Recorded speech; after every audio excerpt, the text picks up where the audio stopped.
The German captain's fatal mistake, when American prey became the PredSators.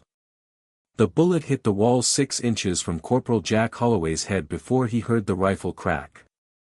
Brick dust exploded across his face, blinding him as he dropped to the cobblestones. Around him, the rest of 2nd Squad scattered like rats, diving behind overturned carts and blown-out storefronts in the ruined French village of Saint-Remy. Sniper! Sniper! Northwest corner, someone screamed. Another shot. Private Tommy Berkowitz went down hard, clutching his shoulder, blood pumping between his fingers.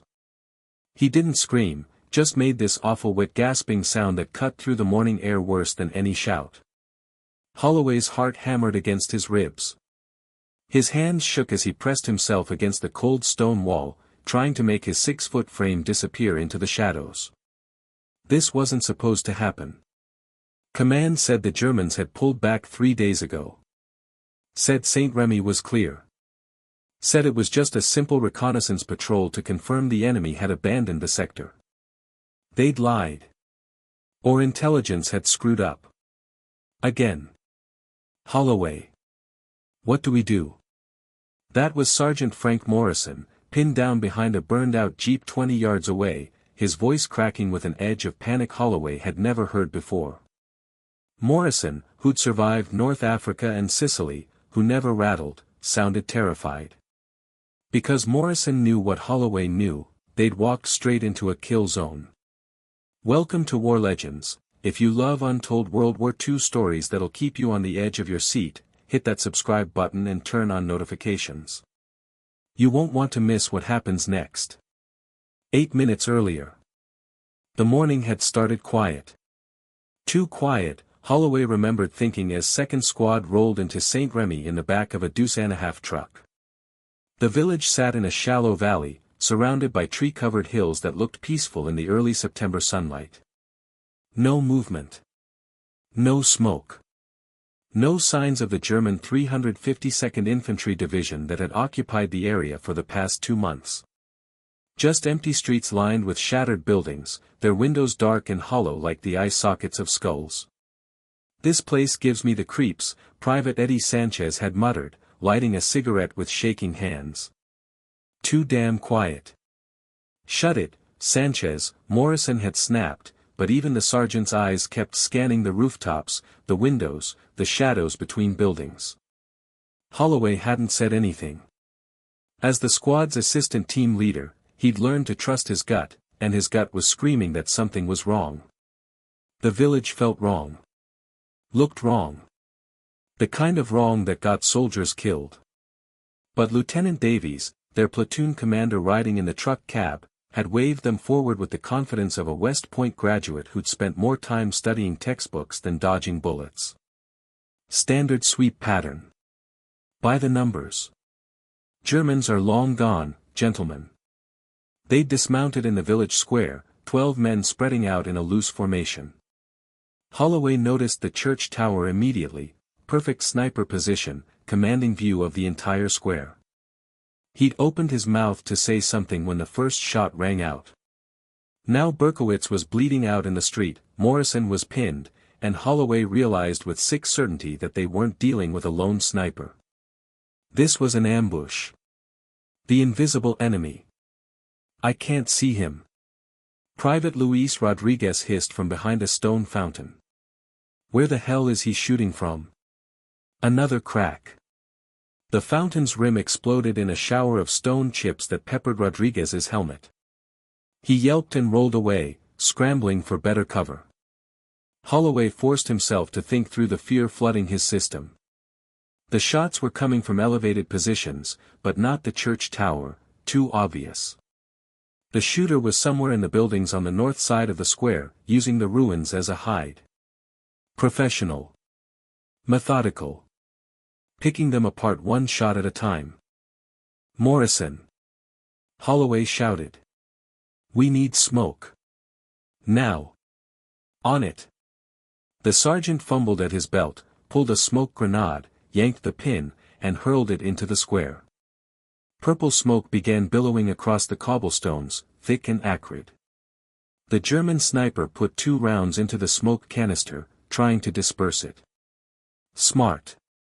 Holloway felt sweat running down his spine despite the cool morning air. Whoever was up there knew exactly what they were doing. Rodriguez. Sanchez. Suppressing fire on the northwest buildings. Don't aim, just shoot. Keep his head down. Both men opened up with their M1 Garands, 8-round clips clanging and pinging as they emptied them into the shattered windows. It wouldn't hit anything, but it might buy them seconds. Holloway used those seconds to sprint across open ground to Berkowitz. The private's face had gone chalk white, his breathing shallow and rapid. Entry wound high on the left shoulder, blood soaking through his field jacket. "You're okay, Tommy. You're gonna be fine." The lie came automatically. Holloway had seen enough shoulder wounds to know this one had probably clipped the subclavian artery. Without a field hospital soon, Berkowitz had maybe 20 minutes.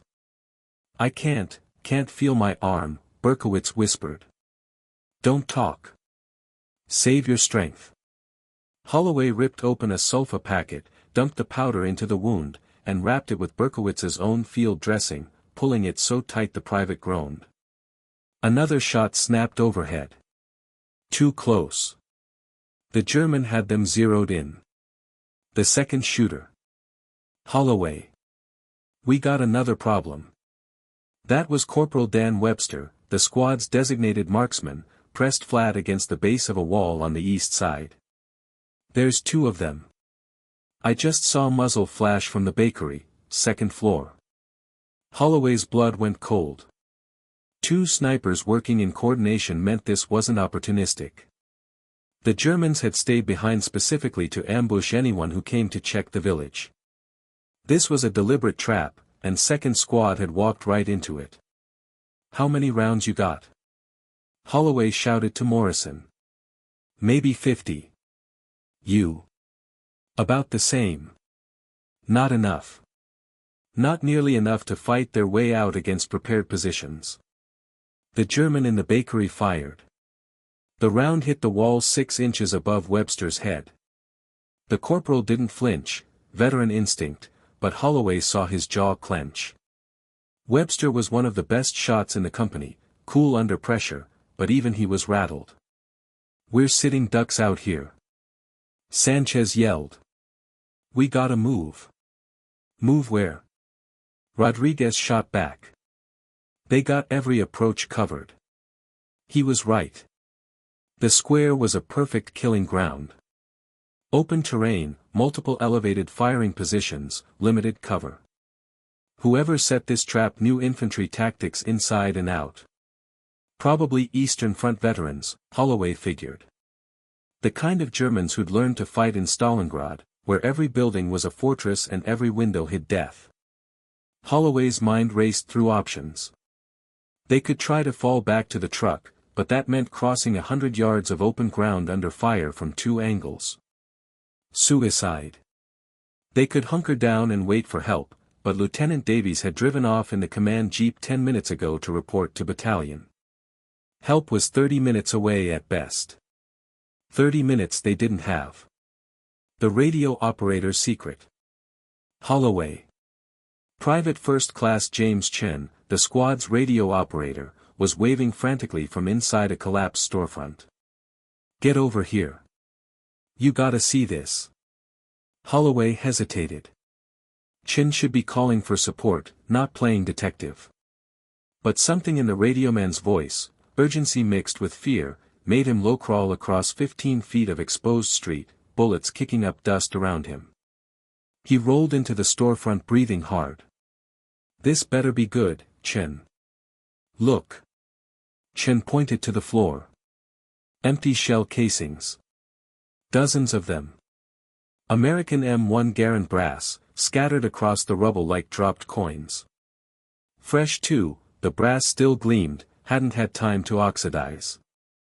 Holloway's stomach dropped. Americans were here. Recently. There's more. Chen led him deeper into the ruined building, to what had been a back room. Bloody bandages. Empty ration tins. Cigarette butts, American Lucky Strikes. And scratched into the plaster wall in shaky handwriting, "They're using our gear. Don't trust anything."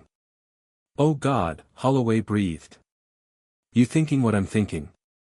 Chen's face had gone pale. Holloway nodded slowly, the pieces falling into horrible place. The Germans weren't just snipers. They'd captured American equipment. Maybe even American uniforms. That's why the ambush felt so precisely calibrated. Whoever was shooting at them understood American tactics because they'd questioned American prisoners. Or worse. "How many of our guys got captured here?" Holloway whispered. "Command said 3rd Platoon went missing in this sector 3 weeks ago. 17 men. No bodies ever found. 17 men." Holloway felt sick.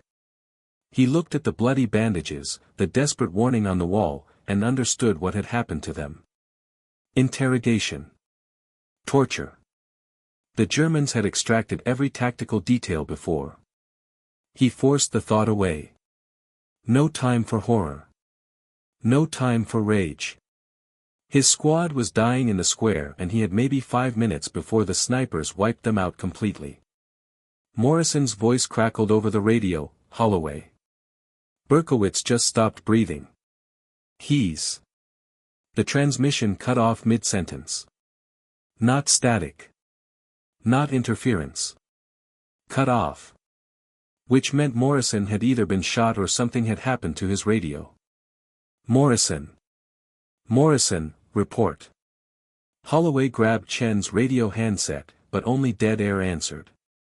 Through the shattered storefront window, Holloway could see the burned-out jeep where Morrison had been sheltering. No movement. No sign of the sergeant. "We gotta help him." Rodriguez started to move. "Stay down." Holloway grabbed the private's webbing, yanked him back. "That's what they want. We rush out there, we're dead. So we just let him. We don't let him anything. We think." Holloway's voice came out harder than he intended, but fear made him sharp. He'd never led men in combat before. Morrison was the sergeant, the veteran, the one who made the calls. Now Morrison was silent and Holloway was the ranking man left alive. 11 men, no, 10, Berkowitz was dead, looking to him for orders. And he had no idea what to do. The German's mistake. Webster's voice, low and urgent, "Holloway, I got eyes on one of them. Bakery window, 2nd floor, right side. He's shifting position." Finally. A mistake. Snipers never moved during an engagement unless they had to. The German in the bakery was repositioning, which meant either he was running low on angles or he'd gotten too comfortable. Comfortable meant careless. "Can you take the shot?" Holloway asked. "Maybe. It's 400 yards, partial concealment, unknown wind. 50-50 at best. Those are the best odds we're getting." Holloway turned to Chen. "Soon as Webster fires, I need you to put every smoke grenade we got into that square. Sanchez, Rodriguez, when the smoke goes up, you sprint for Morrison's position. See if he's alive. And if he's not?" Sanchez asked quietly.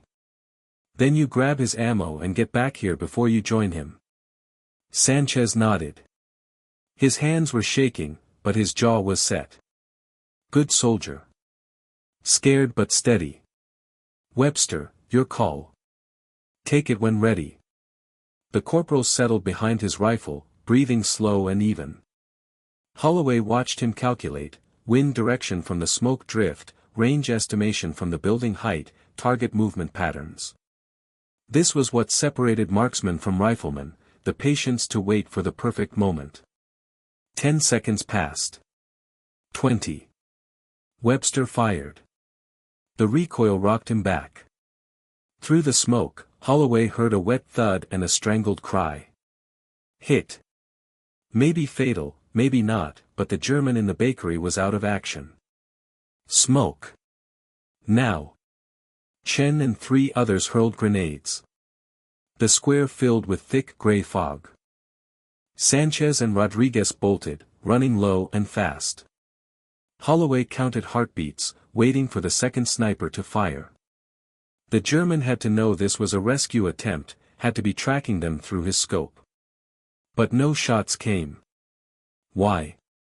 Rodriguez reached the jeep first, dropped beside Morrison. 3 seconds later he gave a thumbs up. Morrison was alive. But the second sniper still hadn't fired. That's when Holloway understood. Get back. Get back now, he screamed. Too late. The explosion lifted the jeep 6 feet off the ground, flipping it end over end in a mushroom of orange flame and black smoke. Rodriguez disappeared in the blast. Sanchez was thrown backward, hitting the cobblestones hard and lying still. Booby trap. The Germans had rigged the jeep knowing someone would come for Morrison. And Morrison, Christ, Morrison had been bait the whole time. The trap within the trap. Through the ringing in his ears, Holloway heard laughter. German voices, close by, speaking in accented English. Like shooting fish in barrel, yes. American are so predictable. Always come for wounded. Always. They were close. Too close. Holloway's hand moved to his pistol, but Chen grabbed his wrist, pointed frantically at the ceiling. Footsteps.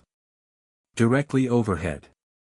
The Germans weren't in distant buildings, they were in this building, had been here the whole time, waiting for survivors to seek cover in the same storefront where they'd left the warning message. The message itself was bait. Holloway felt his throat close. This wasn't an ambush. It was a game. The Germans were hunting them for sport, herding them like animals into prepared killing zones, using American tactics and American psychology against them. How many you think left? One German asked. Maybe 6, 7. We take our time. Make it last. Make it last. Holloway's vision tunneled. These weren't soldiers following orders. These were killers enjoying themselves. Chen's eyes were wide with terror, his breathing coming in short panicked gasps. The other men, 4 of them crammed into this room, looked to Holloway for salvation he couldn't give. The footsteps moved across the floor above, headed toward the stairs. They had maybe 60 seconds before the Germans came down. 60 seconds to live or die. And Holloway still had no plan. Next 16:00 Part 2, The Hunter Becomes the Hunted. 40 seconds to live. Holloway's mind went cold and clear the way it always did when death stopped being a possibility and became a certainty. The terror didn't disappear, it crystallized into something harder, sharper. Useful. He counted men. Chen the radio man. Private Marcus Cole, the squad's bar gunner. Private First Class David Patterson, barely 19, who joined them 2 weeks ago. Corporal Jimmy Reeves, shell-shocked and shaking, blood running from his nose where the jeep explosion had slammed him against a wall. 4 men. Plus him. 5 total. Against at least 2 Germans upstairs who knew this building, knew this terrain, and had spent the last hour methodically slaughtering his squad. The footsteps crossed overhead again. Closer now.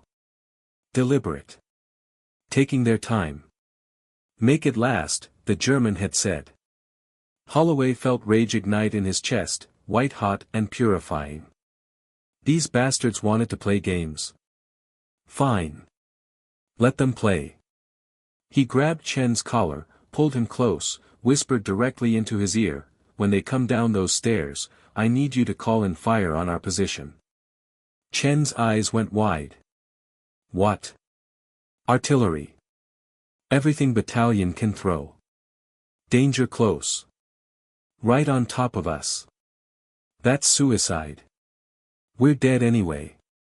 Holloway's voice was flat, emotionless. But if we go, these German sons of bitches go with us. How long for fire mission? 8, maybe 10 minutes if they're ready to shoot. Too long. The Germans would finish them in 2. Holloway's gaze swept the ruined room, cataloging details with desperate speed. Collapsed ceiling beams. Rubble piles. A doorway leading to what looked like a cellar.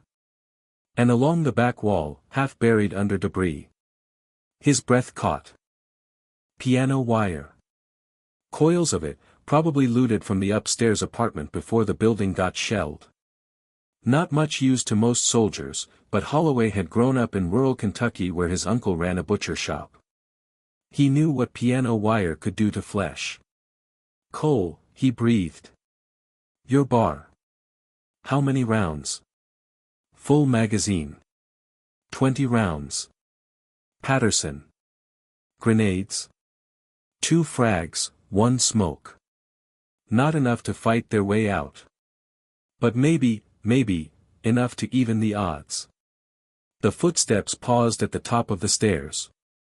30 seconds. The butcher's son. Holloway's hands moved on autopilot, muscle memory from a childhood spent in his uncle's shop. He grabbed the piano wire, measured off 6 feet, wrapped each end around his fists twice. The wire bit into his palms but he barely felt it. "Patterson, that cellar door, can you get it open quiet?" The private nodded, already moving. He worked the rusted handle slow and careful.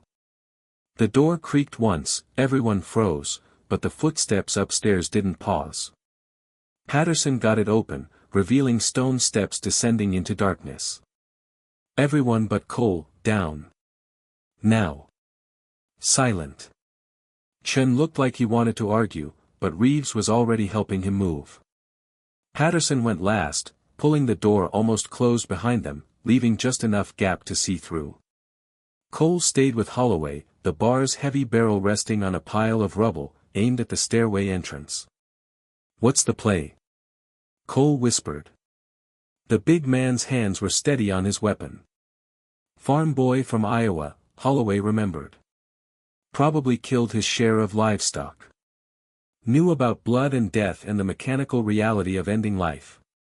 When they come down, you light them up. Full auto. Don't stop shooting till that magazine's empty. And you? Holloway held up the piano wire. "I'm the backup plan." Cole's jaw tightened, but he nodded. No questions. No hesitation. Just a soldier trusting his corporal to keep them alive. The footsteps started down the stairs. Holloway pressed himself against the wall beside the stairway entrance, wire pulled taut between his fists. His heart hammered so hard he was sure the Germans would hear it. Sweat ran into his eyes. His muscles screamed from holding the wire at neck height, arms extended, waiting.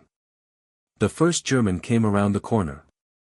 He was young, couldn't have been more than 22, wearing a Wehrmacht uniform with an American lieutenant's bars pinned to it. Taken off Lieutenant Davies' body, Holloway realized with cold fury. The German carried a Springfield rifle with a scope, probably captured from 3rd Platoon. His face was relaxed, almost bored. Still playing. Cole didn't give him time to react. The bar erupted, 20 rounds in 3 seconds of thunderous automatic fire. The stairway became a storm of ricocheting bullets and flying splinters. The young German tried to bring his rifle up, tried to turn, tried to scream. He managed none of it.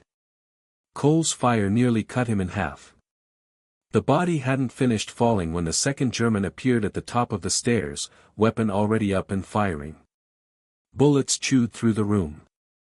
Cole grunted, fell back, hit hard. Holloway moved.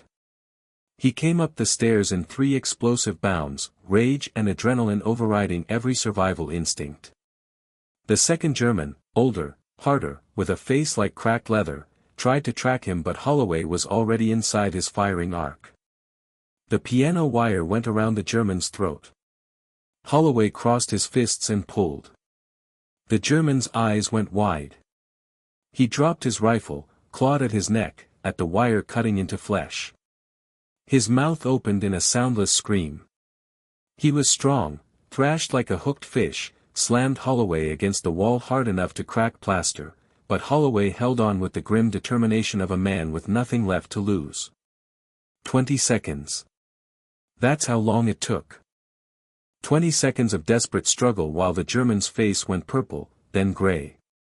20 seconds of feeling the man's strength fade, feeling life leave him in shuddering gasps. 20 seconds that felt like forever and no time at all.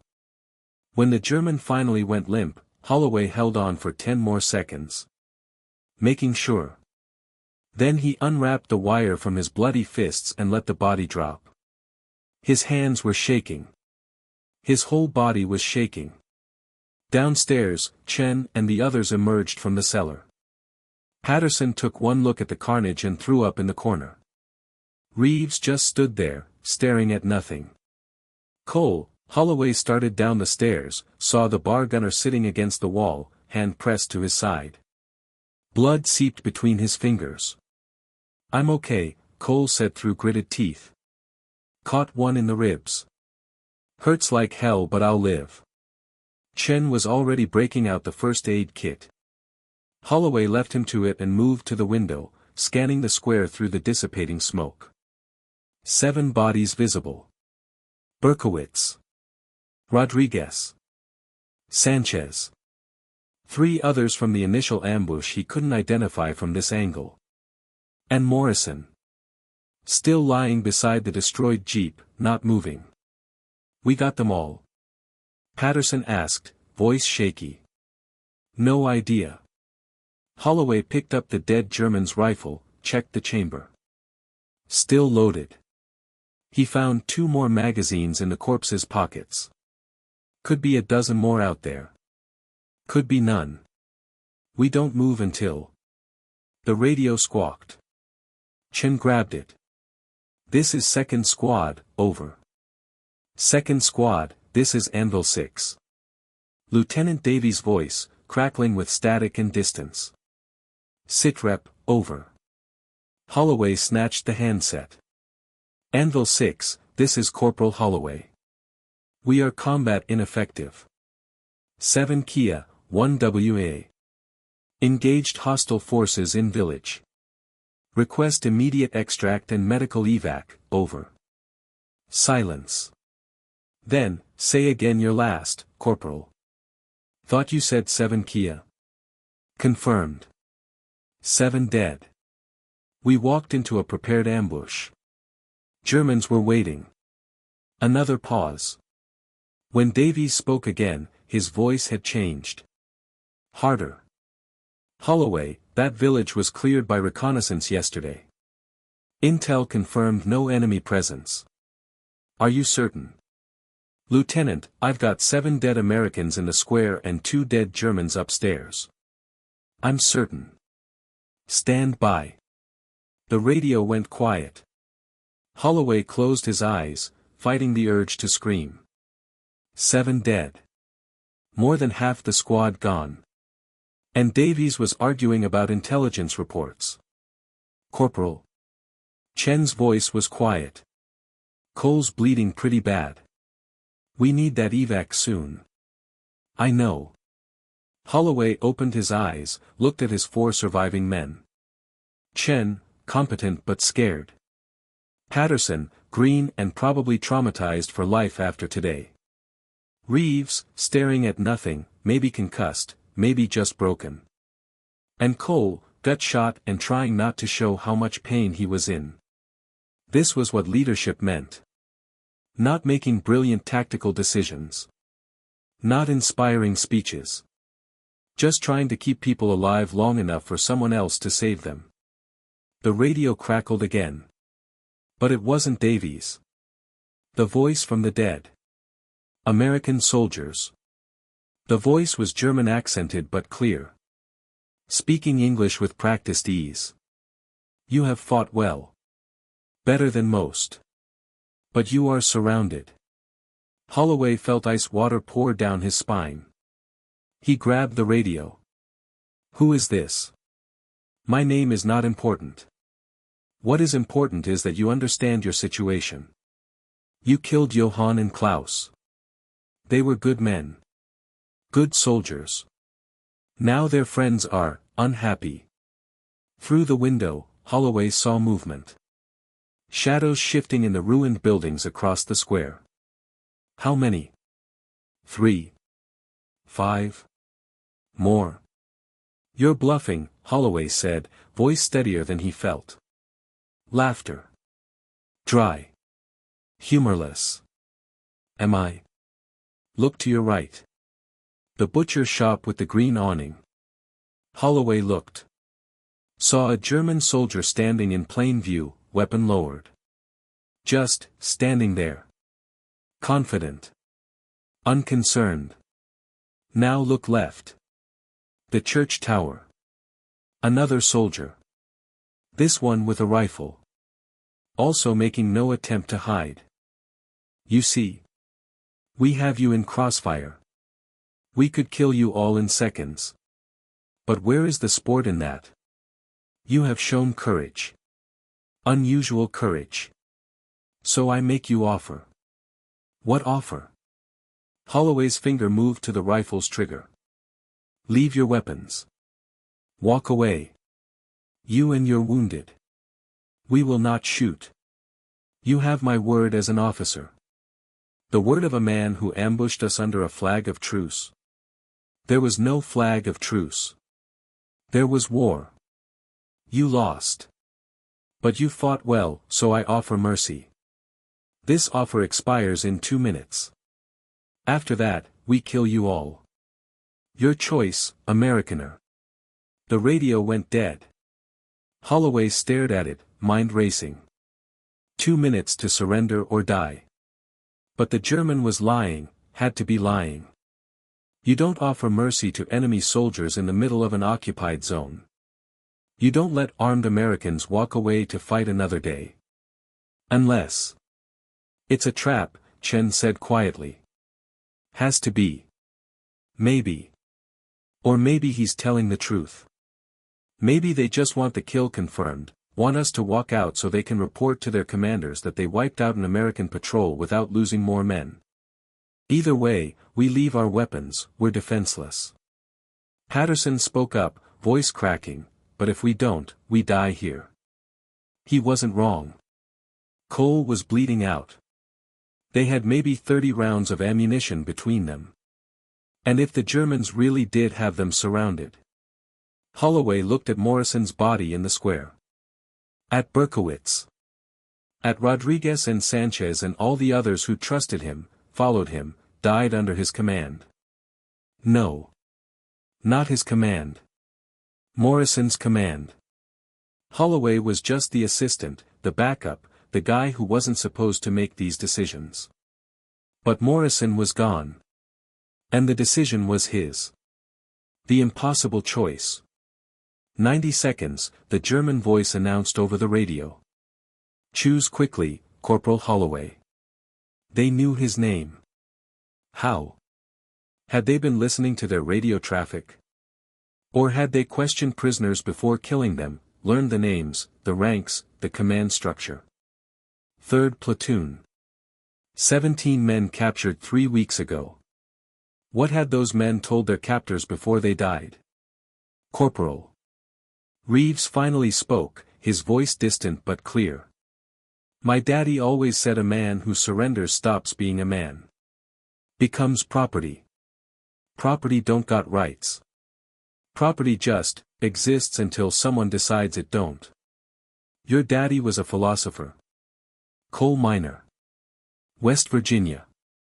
Saw what happened to men who gave up their dignity to the company bosses. They stopped being human in their own eyes. Never got it back. Cole coughed, blood flecking his lips. Question is, do we trust a German officer's word more than we trust our ability to fight? We can't fight, Patterson said desperately. Look at us. We're finished. Maybe, Holloway said slowly. Or maybe that's what they want us to think. He moved to the window, studied the German positions. 2 visible soldiers, both exposed. Confident. Too confident. Unless they wanted to be seen. 60 seconds, Americaner. Holloway's mind clicked through the tactical situation like flipping pages in a manual. The Germans had superior position, superior numbers, probably superior ammunition. But they'd made mistakes. Johann and Klaus were dead because they'd gotten cocky, turned it into a game instead of a mission. Were the others making the same mistake? Chen, can you still reach battalion on that radio? Maybe. Signal's weak but. Forget evac. I need you to call in fire on this village. Everything they've got. Right on top of us. Chen's face went white. Corporal, that's. Artillery takes 10 minutes to arrive. These Germans give us 2. We surrender, walk out to the square, let them think they've won. Then when the shells start falling. We're in the square too, Patterson said. We'll die. Maybe. But there's a drainage ditch on the south side. Saw it when we came in. 3 feet deep, runs under the road. We could make it there if we move fast. And the Germans? They'll be standing in the open, congratulating themselves. Won't see it coming. It was insane. Suicidal. Dependent on perfect timing, perfect execution, and the enemy being exactly as arrogant as Holloway hoped. But it was better than rolling over. 30 seconds. Cole struggled to his feet, teeth gritted against the pain. I'm in. Chen nodded slowly. If we're doing this, I need to call it now. Reeves checked his rifle, ejected the magazine, counted rounds. 7 bullets. Enough to make it interesting. Patterson looked like he might cry, but he stood up anyway. My mama's gonna kill me for dying in France. Holloway keyed the radio. We accept your offer. We're coming out. Don't shoot. A wise choice, Corporal. Leave your weapons inside. Come out slowly. Hands visible.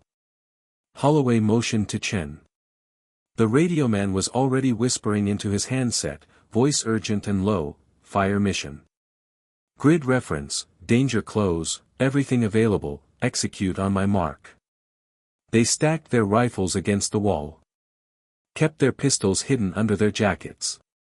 Not much, but better than nothing. Ready? Holloway asked. No one answered. Didn't matter. Ready or not, they were out of time. They walked out into the square with their hands raised. And the Germans were waiting. Next 16:03 Part 3, Thunder from Heaven. The Devil's Smile. 6 German soldiers stood in a loose semicircle around the square, weapons lowered but ready. Not 2. Not 3. 6. Holloway's stomach dropped as he realized how badly he'd miscounted. The ones in the church tower and butcher shop had been decoys, drawing his attention while others moved into position. Professional. Disciplined. Deadly.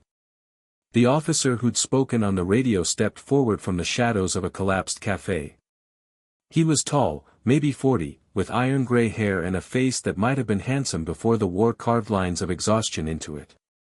He wore a Wehrmacht captain's uniform, immaculate despite the rubble and blood surrounding them. Corporal Holloway. The German's smile didn't reach his eyes. You made the correct choice. I am Hauptmann Otto Krebs, formerly of the 352nd Infantry Division. Now. He gestured at the ruins around them. Now I am simply a soldier doing my duty. Your duty is murdering prisoners. Holloway's voice came out harder than intended. Behind him, he felt Chen tense. Krebs' smile faded. Prisoners? No, Corporal. We took no prisoners. The men of your 3rd platoon fought to the last. Very brave. Very foolish. They refused surrender, so we gave them the death they chose. It was a lie. Had to be. But something in Krebs' eyes, a flicker of genuine respect mixed with regret, made Holloway wonder if maybe, just maybe, it was true. And us? Patterson's voice cracked. What happens to us? You walk south. 2 kilometers to the crossroads. From there, you are no longer my problem. Krebs pulled out a pocket watch, checked it with the casual air of a man checking a train schedule. But you walk without weapons. Without radios. Without anything that might help you return as a threat. Chen's hand moved subtly to his jacket pocket where the radio handset was hidden. The call was already placed. Fire mission logged. Artillery crews spinning up their guns 8 miles away. 7 minutes until the first shells fell. Maybe 6. Holloway needed to stall. Why? He asked. Why let us go? Krebs looked at him for a long moment. Because I am tired, Corporal. Tired of killing boys who should be home with their families. Tired of this war that serves no purpose but to feed the earth with corpses. You fought well today. Your men died bravely. That is enough blood for one morning. One of the other Germans, a sergeant with a face like a clenched fist, spat something in rapid German. Krebs responded sharply, voice full of command authority. The sergeant subsided but his expression promised violence. My men disagree with my mercy, Krebs said. They want revenge for Johann and Klaus. So you see, Corporal, my offer is not infinite. You have perhaps 3 minutes before I lose control of the situation. I suggest you start walking. 3 minutes. Artillery in 6. The math was simple and brutal. If they started walking now, they'd be clear of the square when the shells hit. Safe. Alive. They'd lose the chance to kill Krebs and his men, but they'd survive. Or they could stay. Buy time with conversation. Be standing in the square when thunder fell from heaven and turned this village into hell. Except Cole was barely standing, blood dripping from between his fingers. Patterson looked ready to collapse. Even Chen was swaying slightly, exhaustion and fear catching up. Could they even make it to the drainage ditch before the artillery arrived? Holloway's mind raced through calculations, probabilities, odds. All of them bad. The sergeant's suspicion. They are stalling. The German sergeant spoke in English now, heavily accented but clear. His eyes had narrowed with sudden understanding. The radio. They called for help. Krebs' hand moved to his pistol. Is this true, Corporal? No. The lie came smooth, practiced. Your men destroyed our radio when they blew up the jeep. We couldn't call anyone even if we wanted to. Show me your pockets. Damn. Chen's hand was already moving, trying to ditch the handset, but the sergeant was faster. His rifle came up, barrel centered on Chen's chest. Move and die, Americaner. Krebs stepped forward, patted Chen down with efficient, practiced movements. Found the radio handset. Held it up, his face going cold and hard. You called artillery on your own position. Not a question. A statement of fact delivered in a voice like frozen steel. How long? Holloway said nothing. Krebs grabbed him by the collar, slammed him against a wall. The German captain's face was inches away, breath hot with anger. How long? Long enough, Holloway spat. For 3 seconds, nobody moved. The square held its breath. Then Krebs began to laugh. It wasn't humor. It was the sound of a man who'd seen too much, survived too long, and finally met something that surprised him. He released Holloway, stepped back, still laughing that cold, dead laugh. You mad bastard. You would die just to kill us. He looked at his men, speaking rapid German. They scattered immediately, running for the edges of the square, diving into buildings, seeking cover. But Krebs stayed. Just stood there, watching Holloway with something that might have been respect. How long? He asked again, quieter now. Holloway checked his watch. 5 minutes since Chen made the call. 3 minutes. Maybe less. Then we have time. Krebs pulled his pistol, aimed it at Holloway's head. Time for you to tell me which direction the fire is coming from. Time for my men to take cover on the opposite side. Time for you to die knowing you failed. Or, Holloway said carefully, time for you to run. I do not run from Americans. You ran from the Russians. That's why you're here, isn't it? Transferred west because the Eastern Front was a meat grinder. Because your division got chewed up at Kursk or Kharkov or wherever the hell you lost your soul. Krebs' finger tightened on the trigger. His jaw clenched so hard Holloway heard teeth grinding. You know nothing about. The first shell arrived early. Hell comes to St. Remy. The 105 mm artillery round hit the church tower with the sound of God slamming a door. The entire structure collapsed inward, stone and timber and ancient brass bells tumbling down in an avalanche of destruction. The shockwave hammered across the square, knocking everyone flat. Holloway's ears rang. His vision blurred. He tasted blood and dust. Then the second shell hit. And the third. The American artillery crews had been waiting for a fire mission, guns already ranged on St. Remy from previous operations. They'd needed maybe 90 seconds to confirm coordinates and commence firing. Not the 10 minutes Holloway had estimated. The entire village became an inferno. Shells fell in a walking barrage, each explosion closer than the last. The butcher shop where a German soldier had been standing vanished in a column of fire and smoke. The cafe where Krebs had emerged disappeared under a direct hit. Buildings that had survived months of occupation were reduced to rubble in seconds. Move! Holloway grabbed Cole, hauled him to his feet. Drainage ditch. South side. Now. They ran. Patterson went first, sprinting through smoke and fire with the desperate speed of a terrified teenager. Chen followed, still clutching his medical kit. Reeves stumbled, fell, got up, kept moving. Holloway half-carried Cole, the bigger man's arms slung over his shoulder, blood soaking through both their uniforms. Every step sent agony shooting through Cole's side, but he didn't complain, just gritted his teeth and kept his feet moving.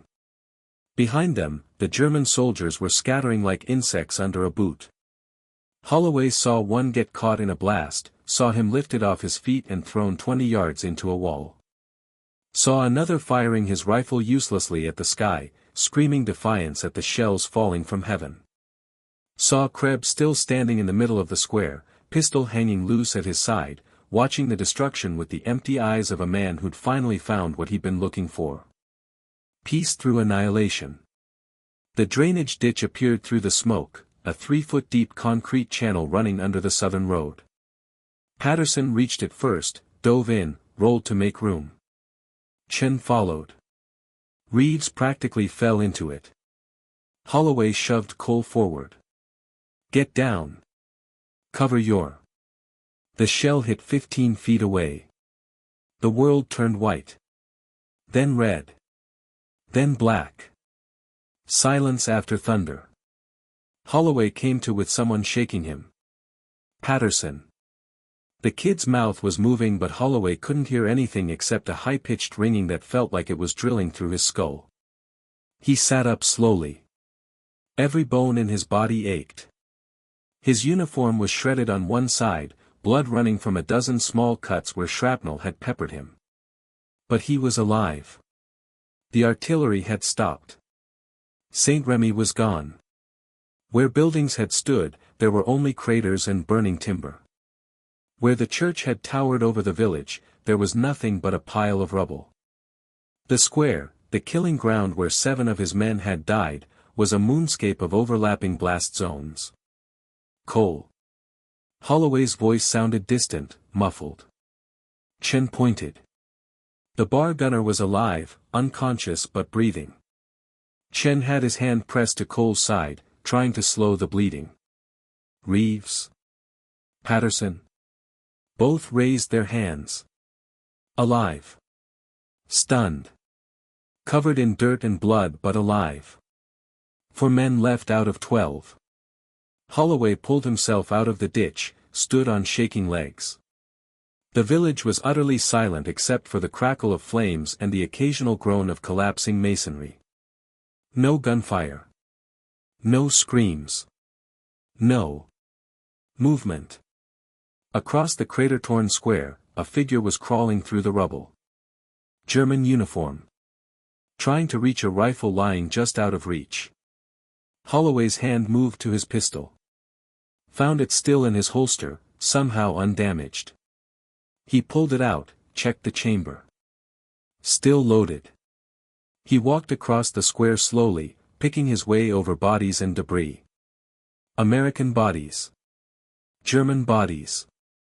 All of them broken, torn, destroyed by fire from the sky. The crawling figure was the sergeant. The one who'd suspected the radio call, who'd wanted revenge for Johann and Klaus. His legs were gone below the knees, tourniquet with his own belt but still leaking blood. He saw Holloway coming and reached for his rifle with desperate, clawing fingers. Holloway kicked the rifle away. The sergeant said something in German. Probably a curse. Probably a prayer.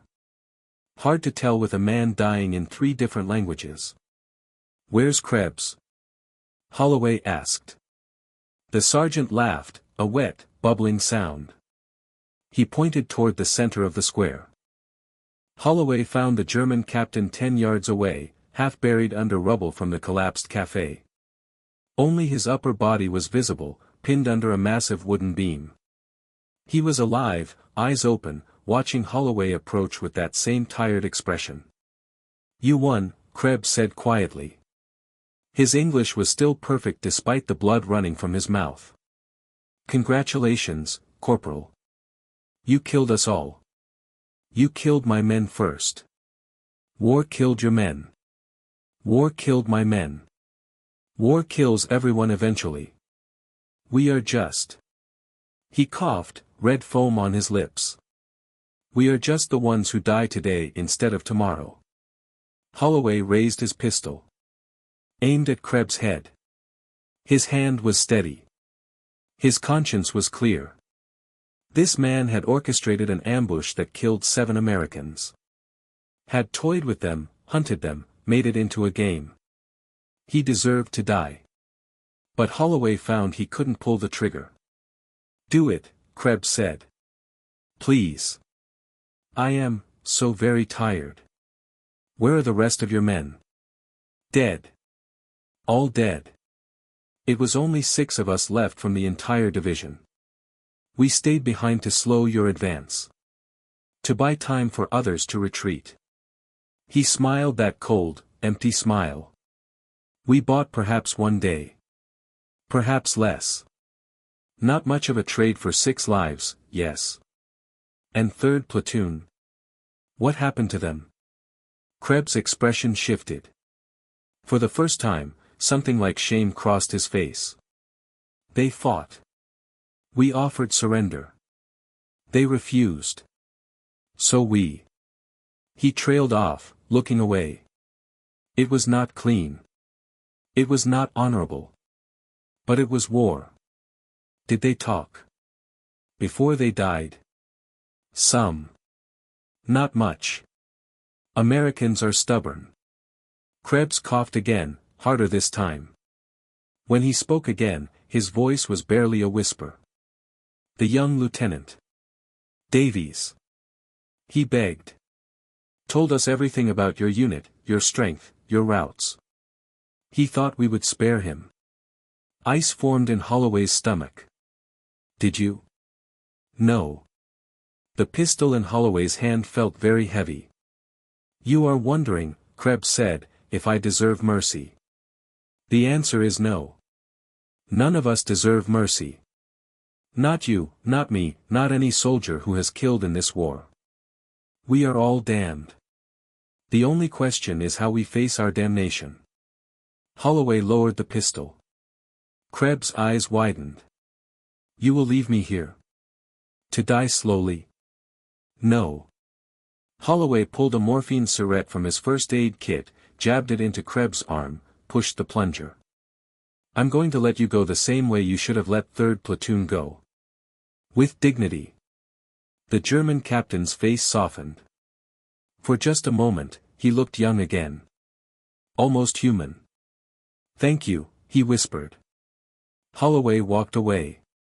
Behind him, Krebs began to sing something in German. A lullaby maybe. Or a prayer. The morphine would take him before the rubble finished the job. The road south. Patterson and Reeves had Cole on an improvised stretcher made from a blown-out door and rifle slings.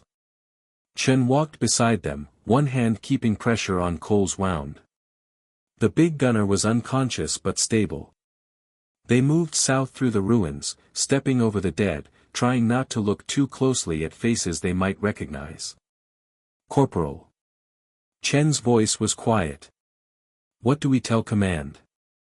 About what happened here? The truth. We walked into an ambush. 7 Kia. We called in artillery. Eliminated enemy combatants. Mission accomplished. And the rest? About Krebs? About what he said about Lieutenant Davies? Holloway stopped, turned to face his 3 surviving men. Patterson barely out of high school. Chen, reliable but scared. Reeves, traumatized but still standing. All of them looking to him for answers he didn't have.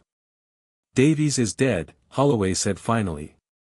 Whatever he did or didn't say under torture doesn't matter now. He was our lieutenant. He died in combat. That's the story. But. That's the story, Chen. Davies doesn't deserve to be remembered as the man who broke. He deserves to be remembered as the man who led us into Saint Remy. What happened after, that died with Krebs. It was a lie. A comfortable lie that would let Davies' family mourn a hero instead of a coward. But Holloway had seen enough truth for one day. Seen enough of what war did to men when you stripped away dignity and hope. Let the dead have their peace. They walked in silence for 20 minutes before they heard the engines. American half-tracks, coming up the road from battalion headquarters. Medical jeeps. The cavalry, arriving too late to save anyone but at least in time to collect the bodies. The convoy stopped. A major jumped down, took one look at Holloway's face, and seemed to understand immediately that questions could wait. Medic, he shouted. Get these men stabilized. Corporal, you're coming with me. But Holloway didn't move. He was staring back at Saint Remy, at the smoke rising from its ruins, at the graveyard they'd created. Corporal. 7 men, sir, Holloway said quietly. I got 7 men killed today. You got 4 men out alive. Against a prepared ambush. That's not failure, soldier. That's a damn miracle. Maybe. Or maybe it was just luck. Random chance determining who lived and who died in a world gone mad with violence. Morrison. Berkowitz. Rodriguez. Sanchez. 4 others whose names Holloway couldn't even remember now, his mind too shocked to hold on to details. 7 men gone. And for what? To take a village that would be abandoned in a week? To kill 6 German soldiers who were already defeated? To prove that American artillery could destroy a French village faster than German bullets could kill American boys? Corporal. The major's voice was gentle now. You need medical attention. You need rest. We'll debrief you later. Holloway let them guide him to a jeep. Let the medics patch his wounds and shoot morphine into his arm. Let the exhaustion finally pull him down into darkness. But even as sleep took him, he knew he'd see those faces again. Morrison. Berkowitz. Rodriguez. Sanchez. And Krebs. Singing his German lullaby while morphine and crushed stone took him home. War killed everyone eventually. Some just died slower than others. Epilogue. 3 weeks later, Corporal Jack Holloway sat in a canvas tent behind the Allied lines, staring at 7 letters he'd written and rewritten a dozen times each. Letters to families who deserved better than, died heroically in combat, but would have to settle for comfortable lives because the truth, that their sons and husbands had walked into a trap, been hunted like animals, and died screaming in a French village square, wouldn't help anyone sleep at night. He signed the last letter. Sealed it. Added it to the stack. Outside, the war continued. Shells falling in the distance. Engines roaring. Men shouting orders and marching toward the next battle, the next village, the next slaughter. Cole had survived. Infection had set in, cost him a kidney, but he'd live. Probably go home with a medical discharge. Probably tell stories about the Battle of St. Remy that made it sound glorious instead of desperate. Chen, Patterson, and Reeves were back with the company. New squad, new sergeant, same war. And Holloway had been promoted. Sergeant now. Command of his own squad. Because the army needed leaders and he'd proven he could keep men alive under fire. 4 out of 12. 33% survival rate. They called that success. He sealed the letters, dropped them in the outgoing mail bag, and walked back toward the front lines where his new squad was waiting. Where new faces would look to him for orders, trust him with their lives, believe he knew what he was doing. Where he'd have to make the same impossible choices all over again. Because war didn't stop for dead Germans or traumatized corporals or villages reduced to ash. War just moved forward, grinding men to paste beneath its wheels, and those who survived got to do it all again tomorrow. Holloway picked up his rifle, checked the chamber, and walked toward the sound of distant guns. Behind him, St. Remy burned in his memory. Ahead, 100 more villages waited. And somewhere between the past and the future, 7 ghosts walked beside him, reminding him with every step what leadership cost.